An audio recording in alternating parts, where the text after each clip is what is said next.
Hi, I'm Kimberly Barton of Kinetic Realty with your Friday Maryland Market Minute. Today is May 22nd, 2020, the eve of Memorial Day weekend and the unofficial start of summer. So today's report is going to be a little longer than a minute, but I have important information to share with you.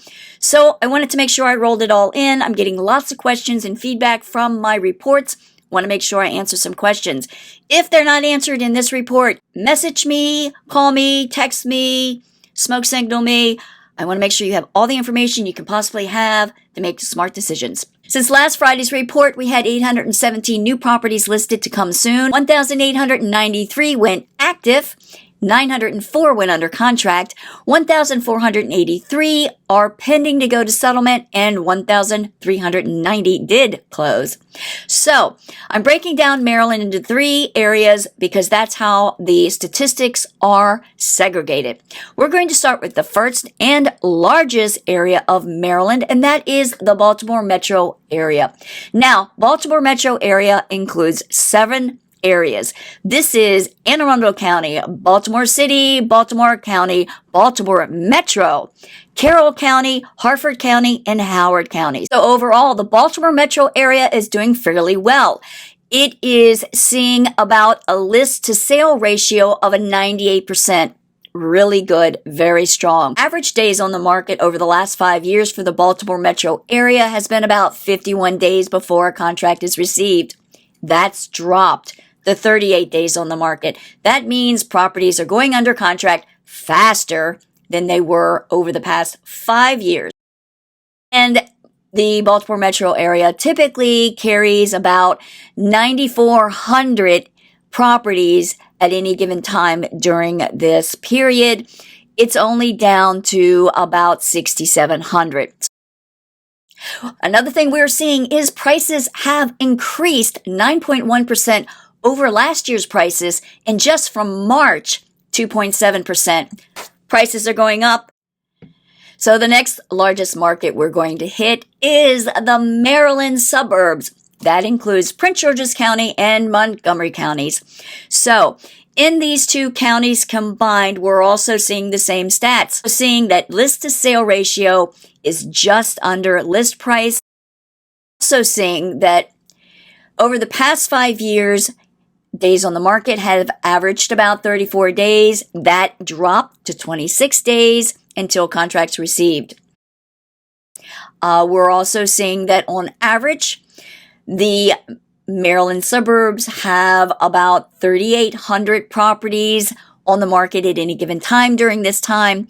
That's dropped about 907 properties, not a lot, so you got about 2,755 to choose from.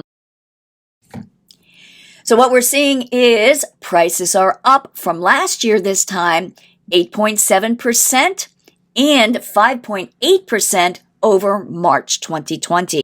So the last market we're going to cover is the Southern Maryland market. Includes 3 counties, Calvert County, Charles County, and St. Mary's County. Now, we're also seeing similar things there. Price to sale ratio is just under 100%, so no wiggle room there. The Southern Maryland market has averaged 61 days on the market until a contract. This period, we're seeing 35 days. That's nearly half. Not quite half, but almost half. Southern Maryland, we've typically had about 1,700 properties on average in inventory over the past 5 years. We've seen that drop to about 1,061 in this time period.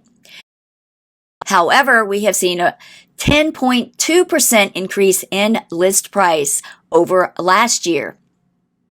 So what does that mean for you if you are buying right now? Buyers who are looking to steal a house know this. At the end of April, houses were selling close to list price, and here into May, we're finding they're actually selling at list or above. Fewer properties to see.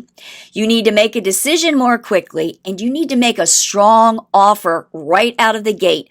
You are probably going to compete with other buyers looking at the same properties. So that means don't go out and look at houses if your house is not on the market and you have to sell it in order for you to buy. Get that baby on the market now so you can get a contract that doesn't have a home sale contingency, because right now sellers don't need to consider your home sale contingency. They have other options. Prices are up, so don't go in and lowball unless you want to be rejected. The other thing, get your financial house in order. That means make sure you have a real loan product that can close. Make sure that your lender communicates not only with you and your agent, but the listing agent. Because if a listing agent does not feel comfortable with your lender, you're not going to compete as well, because they want to make sure they protect their sellers so that their seller can go to closing. If you bring in some fly-by-night mortgage lender, you are likely not to be considered, or the listing agent will ask you to put in an application with a respectable lender locally. Don't be offended when that happens. That's actually a good thing, because that means the seller may consider your offer. The other thing, don't go in and ask for the moon, because the moon is not for sale right now, just the house. That means consider the house and what it means to you to purchase it. They're not selling the moon. They're selling the house. So a few words about mortgages. Loan products are changing and evolving. Lenders are trying to figure things out, what they can and can't do, how to mitigate risk, still able to finance properties for people to buy. You can still do so. There are some changes. FHA did announce that they raised their minimum threshold for credit score from 640 to 680. How long that will stay there, we don't know. As I said, things are changing day by day, hour by hour in some cases. The other thing is some lenders are not writing renovation loans. Those are the loans where you see a house that pretty much needs to be rehabbed because it's been foreclosed, it's been flooded, it's got mold, it has no systems like heat or air or water, or the septic is bad. Those are good candidates for a loan product that we do a lot of, which is purchase and renovate. FHA also offers the 203K. Now, some lending platforms have shut those down, and those are not available to some. We still have lenders who do those. They may have some different criteria based on the property and the lending scoring, but know that in some cases that product may not be available to you in your area. The other thing which is causing a lot of confusion out here is this whole forbearance thing. You're hearing on the news that, you can go into forbearance and everything's good and golden, no problem, it won't be held against you. You're hearing things about, oh my God, I've got to wait 5 years because it's like foreclosure. If you have gone into forbearance and have not made your scheduled mortgage payment, you are going to have to wait 12 months from the last day of the month that your forbearance is released before you can obtain a loan. So if you haven't gone into forbearance, or you're in forbearance but you continue to make your payment, get out of forbearance.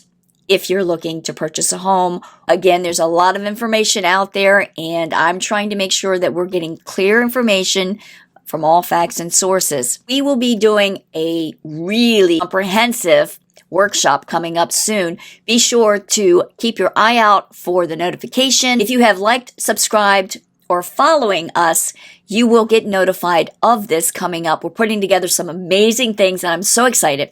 So I'm here to answer any questions you may have about the Maryland real estate market.